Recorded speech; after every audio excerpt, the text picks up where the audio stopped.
Hai Teens, jumpa kembali dalam acara TFC. Dan kali ini kita akan menyimak tulisan dari Pendeta Mikael Suryajaya dari GKI Seroja dalam buku Renungan Teens for Christ dengan judul Bolehkah Marah? Berdasarkan pada Markus pasal 10 ayat 13 sampai 16 bersama saya, Jonathan Almer Pratama. Untuk itu mari kita memulainya dalam doa. Ya Allah yang baik, kami bersyukur oleh karena kasih-Mu kami boleh berhenti sejenak dan mendengarkan renungan ini. Dan biarlah renungan ini Tuhan merupakan ucapan dari Engkau, sehingga apa yang kami dengar ini boleh kami tanamkan dan juga kami pelihara dalam kehidupan kami sehari-hari. Dan biarlah Roh Kudus-Mu membantu kami untuk memahami apa yang ingin Engkau sampaikan. Di dalam anak-Mu Tuhan Yesus Kristus kami memohon. Amin. Dan teens, yang akan menjadi pusat perenungan kita adalah pada Markus pasal 10 ayat yang ke-14. Dan saya akan membacakan untuk kita semua. Dan ini merupakan sebuah pernyataan dari Yesus kepada murid-muridnya. Demikian. Biarkanlah anak-anak itu datang kepadaku, jangan halang-halangi mereka, sebab orang-orang seperti inilah yang memiliki kerajaan Allah. Demikian pembacaan kita. Bagaimana sikap yang baik saat kamu marah kepada seseorang? Mungkin kamu pernah mendapatkan nasihat untuk tidak marah, selalu bersabar, dan mengampuni mereka. Tentu saja, jawaban seperti itu baik. Akan tetapi, kita tidak bisa disangkal bahwa ada rasa kesal dan marah yang mungkin belum terselesaikan. Barangkali, kamu ingin berteriak kepada orang-orang yang membuatmu marah.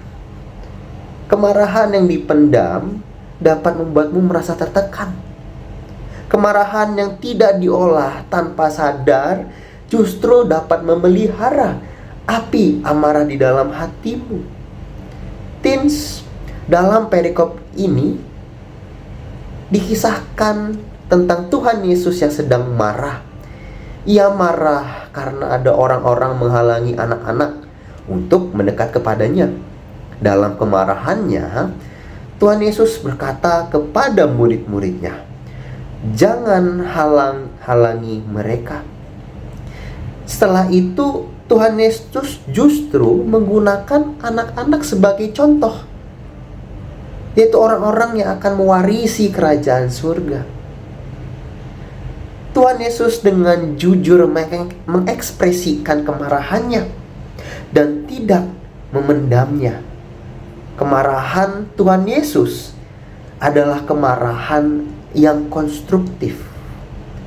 Ia menegur murid-muridnya dan memberikan pembelajaran dengan menyuarakan secara jelas dan tegas bahwa anak-anak tidak boleh dihalangi saat ingin mendekat kepadanya. Dan teens, untuk mengenali dirimu, kamu perlu memahami emosimu. Marah adalah salah satu emosi yang wajar yang dimiliki oleh semua manusia. Jangan memendam dan melupakan kemarahanmu. Ungkapkanlah kemarahanmu dengan cara yang tepat. Jika kamu marah karena melihat ketidakadilan atau kekerasan yang terjadi, sampaikanlah kepada orang yang tepat agar bisa memberikan pertolongan.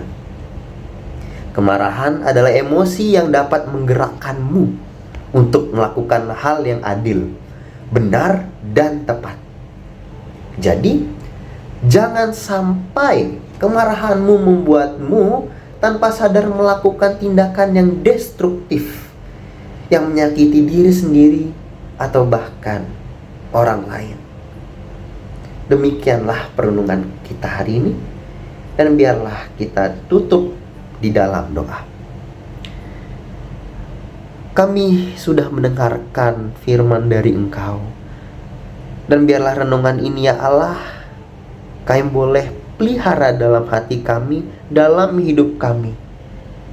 Dan tolong kami agar ketika kami marah, kami boleh menyampaikan kemarahan itu seperti yang telah Engkau sampaikan. Kami ingin menyampaikan kemarahan kami secara konstruktif, yang membangun orang lain dan juga membangun diri kami sendiri. Dan kami memohon juga Roh Kudus membantu kami untuk memampukan kami melaksanakan firman itu. Di dalam anak-Mu Yesus Kristus, Tuhan dan Juru Selamat kami yang hidup. Amin. Demikianlah renungan kita hari ini. Jangan lupa subscribe, like, dan bagikan kepada yang lain. Kiranya Tuhan memberkati.